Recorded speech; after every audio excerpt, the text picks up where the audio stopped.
Supongamos que vivimos en el año 1964 y que estás en la escuela secundaria. El precio de una hamburguesa es 15 centavos y puedes ir al cine por menos de $1. La gasolina para ir al cine te cuesta 27 centavos por galón. Y la mejor parte, tienes la oportunidad de conducir un Ford Mustang nuevo que compraste por solo $2,320. Puede ser difícil de creer, pero en épocas pasadas los precios realmente eran tan bajos. El aumento en el precio de las hamburguesas, las películas, la gasolina y los automóviles se debe en parte a la inflación.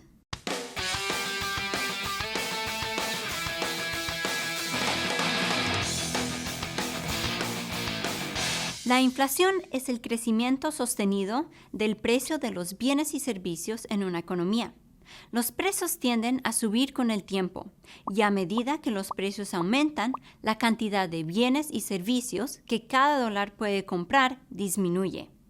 Una tasa de inflación anual del 2% significa que, en promedio, un dólar compra 2% menos en bienes y servicios relativo al año anterior. Sin embargo, es importante entender que a pesar de que los precios aumentan con el tiempo, también lo hacen los ingresos. En realidad, la mayoría de los estudiantes de secundaria en 1964 no manejaban un Mustang comprado ese año porque, a pesar de que el precio de $2,320 suena bajo, los estudiantes ganaban solo $1.25 por hora. Probablemente una cantidad insuficiente para comprar un auto nuevo. La medida de inflación más ampliamente utilizada es el Índice de Precios al Consumidor, o IPC. El IPC mide el cambio promedio a lo largo del tiempo en los precios pagados por los consumidores urbanos por una cesta de bienes y servicios de consumo. La cesta actual incluye aproximadamente 80,000 artículos que los consumidores compran regularmente. Los agentes de los Institutos Nacionales de Estadísticas visitan empresas para recopilar y registrar los precios de los artículos en la cesta.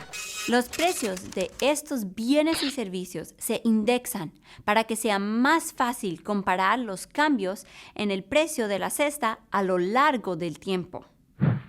Para hacer esto, los Institutos Nacionales de Estadística establecen el precio de la canasta de mercado durante un periodo de tiempo concreto o año base igual a 100.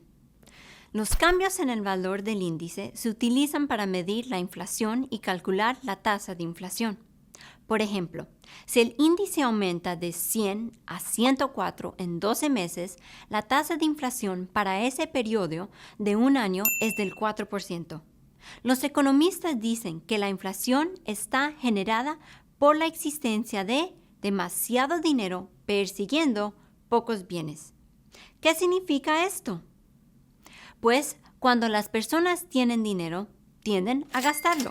Y cuanto más dinero tienen las personas, más tienden a gastar.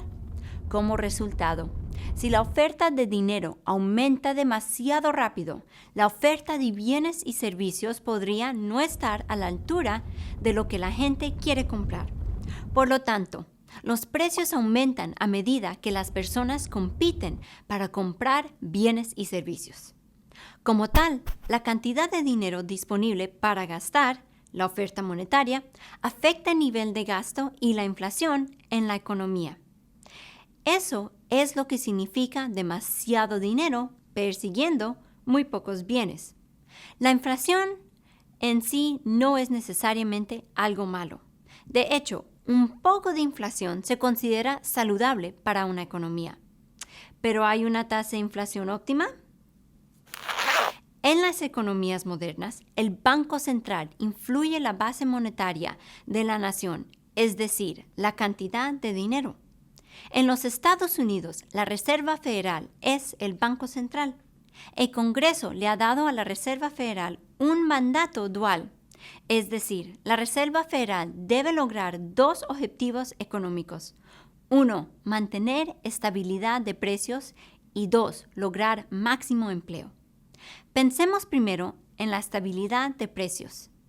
La estabilidad de precios es una tasa de inflación baja y estable que se mantiene durante un periodo prolongado de tiempo. Cuando este es el caso, la tasa de inflación se mantiene relativamente baja. Puedes esperar que las cosas que puedas comprar por $1 hoy sean aproximadamente la misma cantidad de cosas que puedas comprar mañana o en un futuro cercano.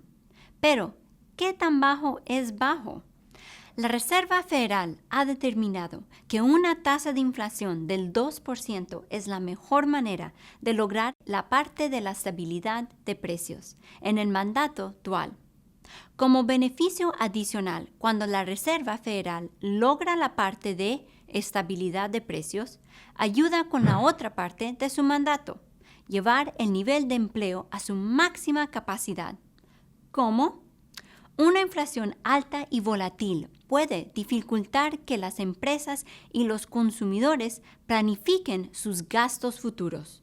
En contraste, cuando hay estabilidad de precios, las empresas y los consumidores pueden invertir y gastar con confianza. A medida que se gastan e invierten más, se producen más bienes y servicios y se contratan más trabajadores. El aumento de la contratación mueve la economía hacia el nivel de empleo máximo. En general, el mandato dual apoya una economía saludable. La Reserva Federal interviene activamente en el mercado del dinero para asegurar que la tasa de inflación se mantenga en su objetivo.